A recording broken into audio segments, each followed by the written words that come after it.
you so much for sitting here with me. Can you walk me a little bit through how you got started with I Have the Right To? Of course. Thank you, Sophie. We started I Have the Right To after Chessy wrote her memoir about her sexual assault at St. Paul's School with Jen Abelson, at the time who was with the Boston Globe Spotlight team.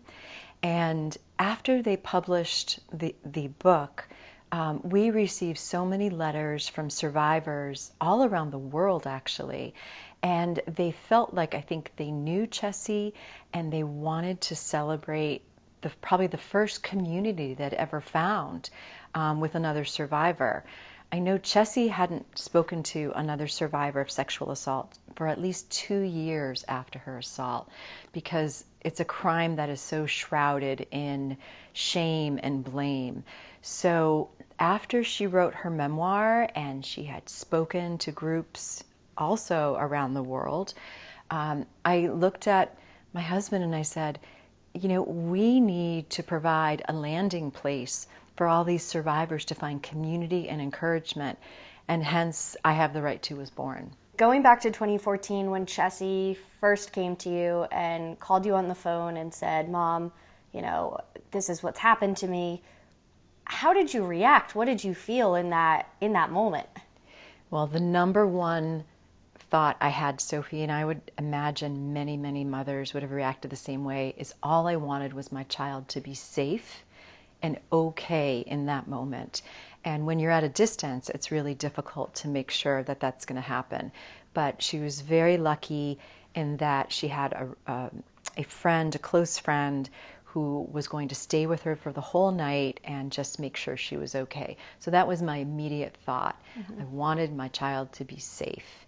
And that's what I would say all the moms I talk to through our organization, they just want their child to be okay and survive this ordeal. So that was my number one thought. Did you know right off the bat how to best help her, or, you know, how did you guys navigate that process, the two of you together? You know, we really didn't have the words in that moment for what had happened to her, both as the recipient of what she was telling me and as Chessy trying to explain to me what happened. She said that something terrible had happened and she did not want it to have happened. And prior to her calling me, a teacher to whom this day I still have never spoken to, Chessy had gone to her, or the teacher had heard her crying in her room, and she said, how you handle this, Chessy, will inform the rest of your life. And those words just sat with me the rest of the night. And so when I called her counselor, you know, at the break of dawn on campus, I said she had an unwanted sexual experience. I didn't even have the words to tell her what had happened. And she was the person to clarify to me. She said, Susan, that sounds like rape. And in fact, in New Hampshire, they use the word sexual assault as a legal term. But it really was a really difficult moment to understand. As a grown adult, I didn't even have the words for it.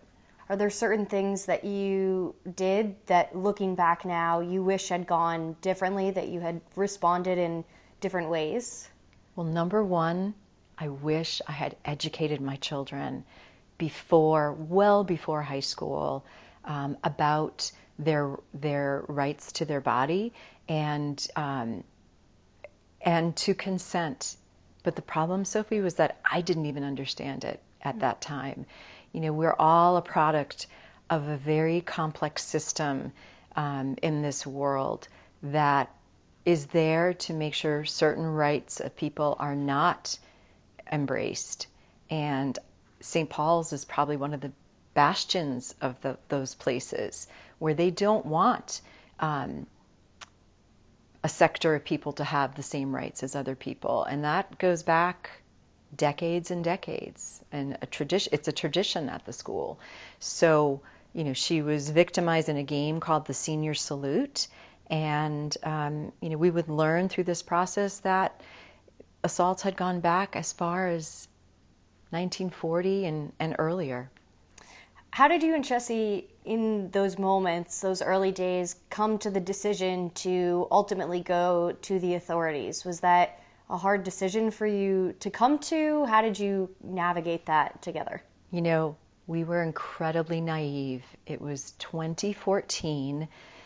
The incredible film by advocates Annie Clark, or featuring Annie Clark and Andrea Pino, had just come out. We hadn't seen it.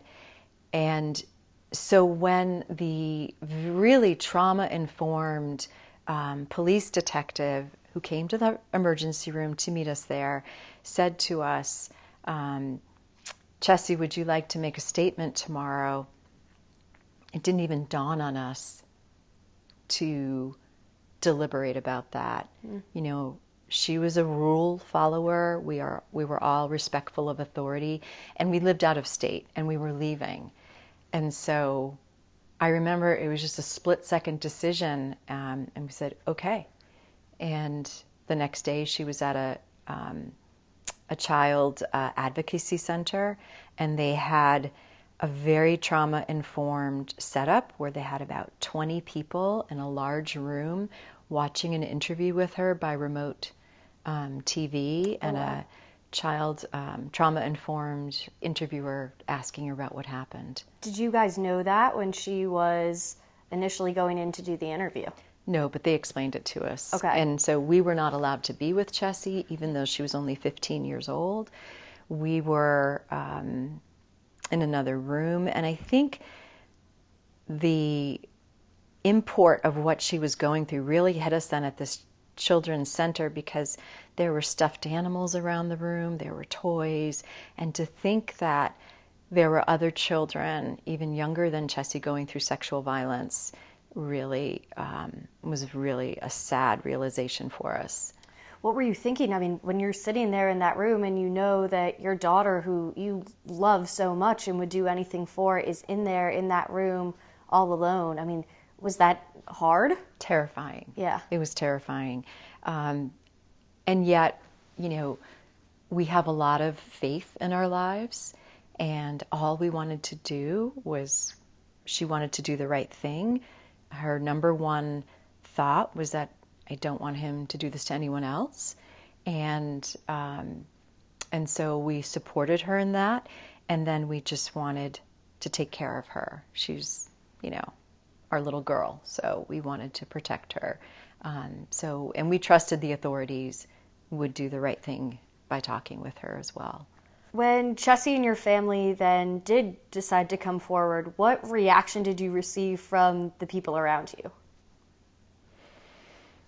So just in case people don't know the sequence, Chessy was anonymous throughout the year waiting for her trial, for her perpetrator's trial, in which she was the state's witness.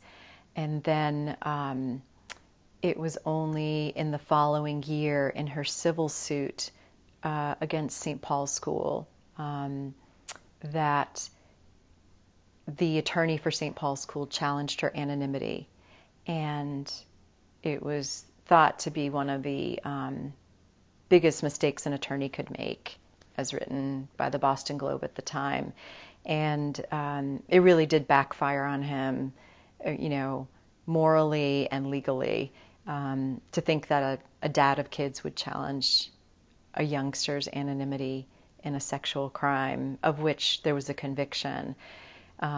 So Chessy found out about it, and she said, why would they do this? And her dad said, guess, and said, to keep me quiet and to make me withdraw our lawsuit. And he said, yes. And she said, well, then I will out myself to the world, which was really interesting because that meant the rest of her family as well. And again, you know, everybody in our family were just concerned with Chessy's well-being, and we said, okay, if that's what you will do, we'll do it. And so the reactions from people after her coming out, and with the hashtag I have the right to, on NBC for the Today Show, was a mixture of sadness, shock, and just tragedy, actually. There's so many people that had known Chessy as a little girl that couldn't believe, when we lived overseas, that couldn't believe this is what had happened to her. And they knew how much our whole family had loved St. Paul's School and was looking forward to the girls carrying on their dad's tradition there. So, and then other people treated us like we were pariahs and didn't want anything to do with us. And that was also really sad. But we realized we had no control over that. From that point, how did you rebuild your sense of community? Was it hard to trust friends and family members going forward? Well, thankfully, our family unit and our extended family remained very strong and supportive. And, I have to say, as many people I'm sure have found through tragedy, it's like the formation of a diamond. You have so many pressures on you, and then you're left with this incredibly hard, resilient unit. And we, little by little, just kept our world very small and, gradually opened it up with empathetic people that we would find by talking about this issue. So, we were blessed. Mm-hmm. So then turning to after you guys had gone through the legal process, back in 2018, you had said, watching anyone, but especially your teenager, endure the criminal process and suffer from the tactics of the well-worn playbook of perpetrators, their apologists, and complicit institutions like St. Paul's School was the hardest thing I've ever had to witness as a mother. How did you survive that?